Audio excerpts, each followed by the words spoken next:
জামাতের এখন 5 ওয়াক্তের জায়গায় আমি মনে করি তাদের এক্সট্রা আরো প্রত্যেক ওয়াক্তে 10 রাকাত করে সুন্নত এবং নফল নামাজ পড়ে আল্লাহর কাছে শুকরিয়া আদায় করা দরকার। কারণ আজকে তারা বিরোধী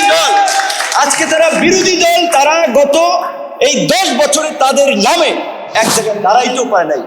এমনকি আজকে বিশ্ববিদ্যালয়ে আমরা অবাক হয়েছি যে ছাত্রদেরকে ব্লাফ দিয়ে একটা বিভ্রান্তি তৈরি করে নিজেদেরকে হিরো হিসেবে মিডিয়ার মাধ্যমে উপস্থাপন করে এই যে তারা ছাত্র সংসদে জয়লাভ করলো এবং সেখানে কি করেছে আরো জানেন, কিভাবে ম্যানিপুলেট করেছে।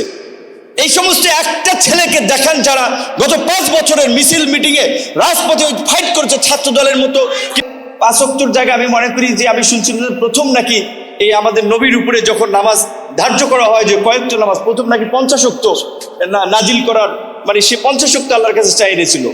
পরে সেটা আবার যখন মানে এত নামাজ পড়া উম্মতের জন্য অসম্ভব হতে পারে, যাই শেষ পর্যন্ত সেটা 5 ওয়াক্তে পরিণত হয়।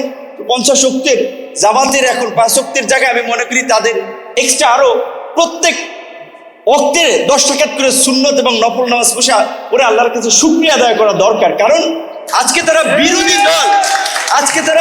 দল, তারা গত এই 10 বছরে তাদের নামে এক জায়গায় দাঁড়াইতেও পায় নাই।